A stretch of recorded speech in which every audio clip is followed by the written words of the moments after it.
প্রাথমিকে শিক্ষক শিক্ষিকাদের হাজিরা এবং লেসন প্ল্যান সমস্ত কিছু নজরদারি চালাবে অ্যাপ।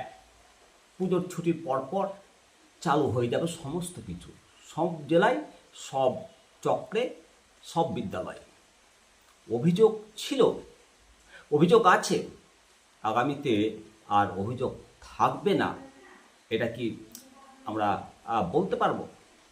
এই কারণে বলছি যে শিক্ষক শিক্ষিকাদের একটু দেরি করে বিদ্যালয়ে প্রবেশ আর সময়ের আগে বিদ্যালয় থেকে চলে যাওয়া, হেড টিচারকে বলে কয়ে বা ম্যানেজ করে, বা তাড়াতাড়ি বিদ্যালয় ছুটি দেওয়ার যে এই পুরোনো অভ্যাস, কিংবা ওয়ার্কিং ডে ম্যানেজ করে স্কুলে না গিয়ে দিব্যি মোটরসাইকেলে ঘুরে বেরিয়ে অন্যান্য কাজ করা, এই যে পুরাতন অভ্যাসগুলো, এই অ্যাপ নির্ভর সিস্টেম যেটা চালু হচ্ছে, তা কি বদল আনতে পারবে? তা হয়তো সময় বলবে। তবে এই যে হাজিরা বিতর্ক এড়াতে এবার শিক্ষা দপ্তর যে উদ্যোগ নিয়েছে, অ্যাপ নির্ভর শিক্ষকদের হাজিরা এবং লেসন প্ল্যান চালু হতে চলেছে। প্রতিদিনের পড়াশোনার লেসন প্ল্যান আপনাকে আপলোড করতে হবে। কিভাবে আপলোড করবেন, কিভাবে হাজিরা দেবেন, সমস্ত কিছু আপনাদেরকে বলবো, সমস্ত কিছু তথ্য দেব। পুরো ভিডিওতে সঙ্গে থাকবেন। হ্যাঁ, অবশ্যই মতামতটা জানাবেন যে অ্যাপ নির্ভর সিস্টেম চালু হলে আপনি কতটা খুশি। আপনি কি চাইছিলেন অ্যাপ নির্ভর সিস্টেম চালু হোক, লেসন প্ল্যান চালু হোক? অবশ্যই আপনার মতামত দেবেন, সঙ্গে থাকুন। যে সিস্টেমটা চালু হতে চলেছে পুজোর পর থেকে, প্রথমে উত্তর দিনাজপুর জেলা প্রাথমিক বিদ্যালয় সূত্রে যেটা খবর পাচ্ছি, যে এই ব্যবস্থা চালু হতে চলেছে এবং স্কুলে নজরদারি বাড়াতে জেলা প্রাথমিক বিদ্যালয় সংসদের সঙ্গে জেলা শাসকের একেবারে বৈঠক হয়েছে। জেলা প্রশাসনের বক্তব্য যে এই ক্যাশ শিক্ষকদের, একাংশ শিক্ষকদের দেরিতে স্কুলে যাওয়ার রেওয়াজ হয়ে গেছে, আর পরিদর্শনে গিয়ে তাদেরকে সতর্ক করা হয়, কিন্তু ফল মিলেনি। সেজন্য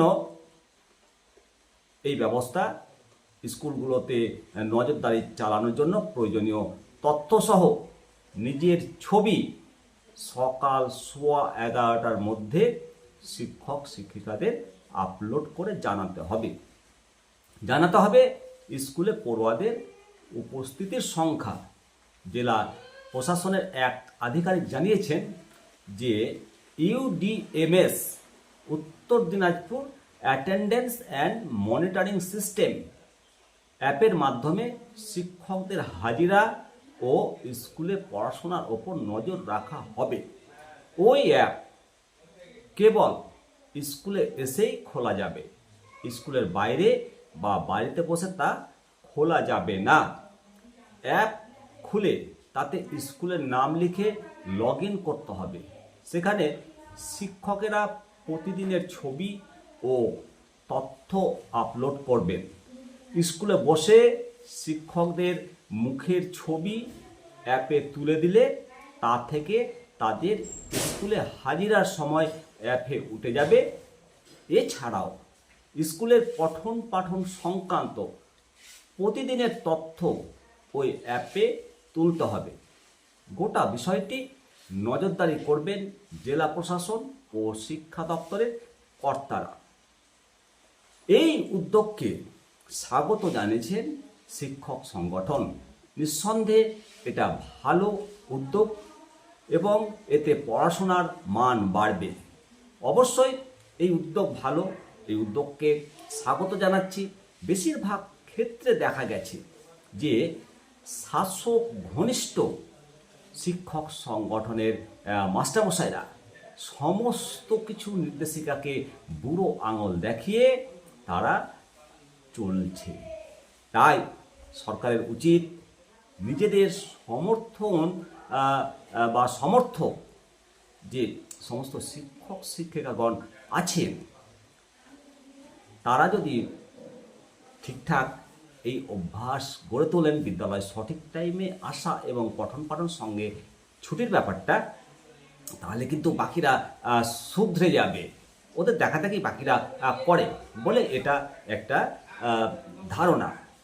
আর এইসব যে অভিযোগ রয়েছে, হাজিরা ঘিরে যে অভিযোগ হচ্ছে এবং যেটা মানে বারবার সাবধান করছে, তাতেও কিন্তু ফলাফল আসেনি। আর জিও ট্যাগিং পদ্ধতিতে হাজিরার তথ্য দিনে সংগ্রহ করার যে বন্দোবস্ত, এই বন্দোবস্ত হলে সমস্ত বিতর্কের কিন্তু অবসান ঘটবে। আপনারা দেখুন কিভাবে মানে আপনাদের যে সমস্ত অর্ডারগুলো এসছে, পুরো অর্ডারটা আপনারা দেখুন এবং অবশ্যই আপনারা মতামত দেবেন। তবে হ্যাঁ, সমস্ত শিক্ষকগণকে বলবো যে এই যে ফাঁকির যে রেওয়াজ, এটা যে বারবার শুনতে হচ্ছে, এটা কিন্তু খুব একটা ভালো একটা বার্তা কিন্তু সমাজের কাছে যায় না। বর্তমানে শিক্ষকদের যে সম্মান বা সম্মান দেওয়া হচ্ছে না, বা বিভিন্ন রকম যে একটা সমাজে যে বার্তা যাচ্ছে, এইগুলো কিন্তু আমাদেরকে মনে রাখতে হবে। এবং এই জিনিসগুলো একটু যদি আমরা নিজেরা সংশোধন করে দিই, আমরা যদি প্রত্যেকটা ছেলে মেয়েকে আমাদের যে নির্ধারিত সময় আছে পঠন পাঠনের পিরিয়ড অনুসারে, সেই সময়টুকু যদি ঠিকঠাক পড়ায়, যতই ছাত্রছাত্রীর অনুপাত, শিক্ষক অনুপাত কম বেশি থাকুক না কেন, তাদের কানে কিন্তু যাবে। আর কানে গেলেই তারা প্রাথমিক বিদ্যালয় থেকে স্বাক্ষর হয়ে বাড়ি ফিরবে। একটা প্রাথমিকের ছেলে চতুর্থ শ্রেণী পাস করার পর সে যদি নিজের নাম লিখতে না পারে, সে যদি 1 2 3 4 চিনতে না পারে, সে যদি যোগ এবং বিয়োগ এই দুটো যদি পড়তে না পারে, ভাগই না থাক, মানে ভাগ বাদই থাক, যোগ বিয়োগ রিডিং, বাংলা রিডিংটা আর নিজের নামটা, ব্যাস এইটুকুটা তো আশা করতেই পারে।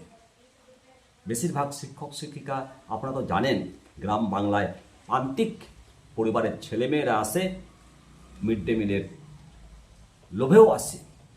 তো সুতরাং ফার্স্ট প্রজন্মের লার্নার প্রচুর আছে, আর সেই ফার্স্ট প্রজন্মের লার্নারগুলোকে আমরা যদি ঠেলে সামনের দিকে এগিয়ে না যেতে পারি, তাহলে এর ব্যর্থতা আমরা কিন্তু অস্বীকার করতে পারি না। সঙ্গে সঙ্গে সরকারও এর ব্যর্থতা অস্বীকার করতে পারে না।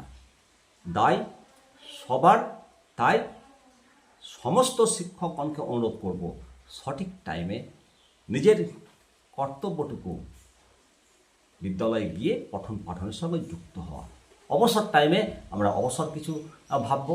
ভালো থাকুন, সুস্থ থাকুন, দেখতে থাকুন নিমতিতা দর্শন। আপনাদের মতামত অবশ্যই দেবেন।